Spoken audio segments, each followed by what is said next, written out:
क्या बीजेपी बंगाल जीतने जा रही है और ममता बनर्जी ये चुनाव हारने जा रही है, ये सब पे हम बात करेंगे और समझने की कोशिश करेंगे।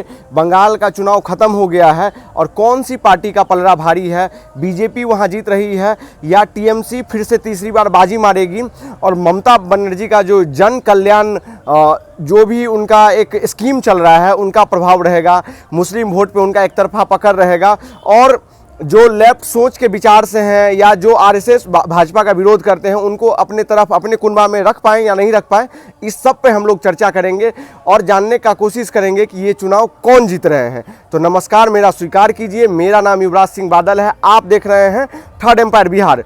देखिए, बीजेपी ने पिछले विधानसभा चुनाव से इस विधानसभा चुनाव में क्या अंतर रखा, तो उनका जो प्रचार का स्टाइल रहा है इस बार बिल्कुल नॉर्मल और आराम से किया है। अटैकिंग मोड जो ममता बनर्जी पे पिछले विधानसभा चुनाव में था, दीदी ओ दीदी करके या मोदी जी का कहना या अमित कहना, ये सब एग्रेसिवनेस आप इस बार देखे होंगे कहीं ना कहीं भाजपा की तरफ से गायब है।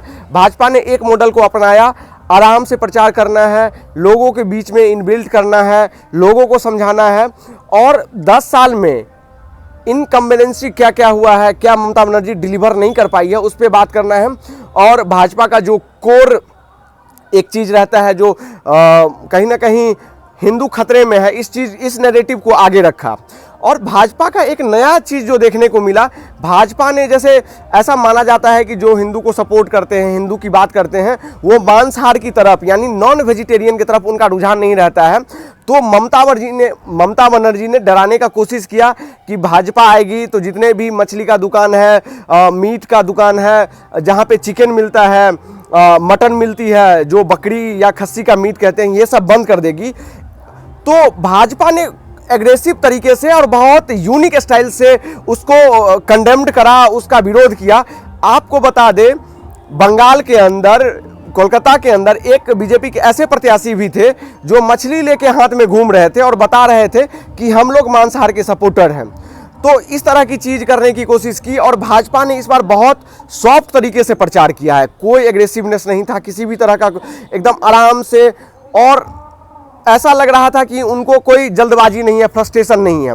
जबकि ममता बनर्जी और उनके भतीजे अभिषेक बनर्जी हैं इस बार अमित शाह पे अटैकिंग मोड में थे।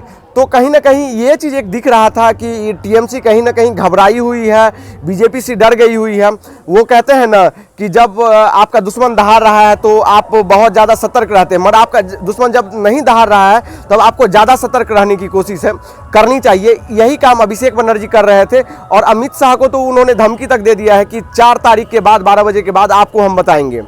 कई सारे अफसर को भी अभिषेक बनर्जी धमकी दे रहे हैं। तो कहीं ना कहीं अभिषेक बनर्जी के चेहरा पे फ्रस्ट्रेशन दिख रहा है और मुझे ऐसा लग रहा है कहीं ना कहीं बीजेपी आराम से इस चुनाव को निकाल नहीं ले जाए। जिस तरह से वोटर को अपील कर रहे हैं, आराम से बात कर रहे हैं, तो मुझे लग रहा है या तो भाजपा चुनाव जीतेगी, नहीं तो 80-90 सीट लाएगी। आप लोग को क्या लगता है जरूर बताइएगा। मगर टीएमसी के नेता जिस तरह से घबराए हुए हैं, मुझे लग रहा है टीएमसी का सीट बहुत ज़्यादा कम होने जा रहा है। आप लोग भी अपना राय कमेंट में दीजिएगा। नमस्कार, स्वीकार कीजिए, मेरा नाम युवराज सिंह बादल है, आप देख रहे हैं थर्ड एम्पायर बिहार।